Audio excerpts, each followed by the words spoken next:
So the next part is phlebitis. Furthermost, if phlebitis puerperal or after forceps delivery develop a panorrhea with the red streak, तो phlebitis क्या होता है? Inflammation of the veins, like very three types का होता है, superficial, deep vein और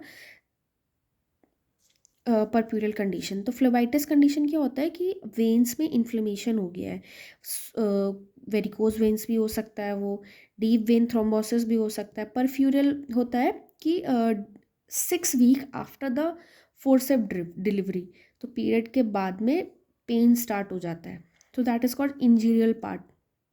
तो कोई चाइल्ड बर्थ हो के ड्यूरिंग या फिर फीमेल ने सी सेक्शन कराया है तो उसके 6 वीक्स के बाद वो उसको एलिमेंट स्टार्ट हो जाता है after the forceps delivery develop. और panaritium is the condition of the fingers या फिर डिजिट्स में जो भी कुछ होता है, इन्फ्लेमेशन स्टार्ट हो जाता है, रेड स्ट्रीक्स बन जाते हैं, फिर जो आर्म से होते हुए पेन ड्राइविंग करता है पेशेंट के डिस्पेयर पार्ट में।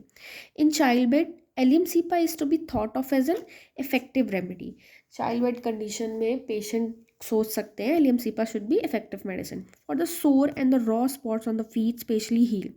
सो फॉर एग्जाम्पल कोई न्यू शूज़ पहना है या न्यू सैंडल पहनी है, तो वो वहाँ से पैर के पीछे से रैशेस में कट गया, या जिसको हम कहते हैं कि जूते ने पैर को काट लिया, like that, in that condition वो सोर डेवलप हो जाता है, that is too painful.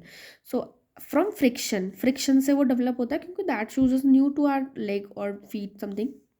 From frictions particularly when the feet are rub sore, सो वहाँ से रब करता है तो वहाँ पे सोरनेस कंडीशन डेवलप होती है। तो allium cepa is very much. Modalities क्या है? Aggravations predominantly in the evening and in warm room. Pulsatilla भी सेम कंडीशन में होती है कि उसे ओपन एयर में एम्यूरेशन मिलता है।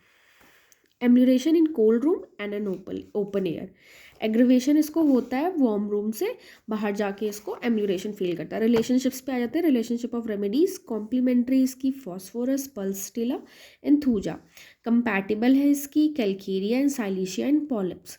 सिमिलरली टू यूफ्रेशिया और हमने का कोराइजा पढ़ा है, लेक्रमेशन दोनों का अपोजिट होता है। एलियम सीपा में लेक्रमाइजेशन ब्लेंड होता है, नेजल डिस्चार्ज एक्रेड होता है। यूफ्रेशिया का इसका वाइस वर्सा है। Bad effect from getting wet, अगर गेटिंग वेट से आपको बैड इफेक्ट रोज हो रहा है तो then we can consider rhus tox and it should be antidoted by ammonium का, chamomilla, nux vomica and thuja.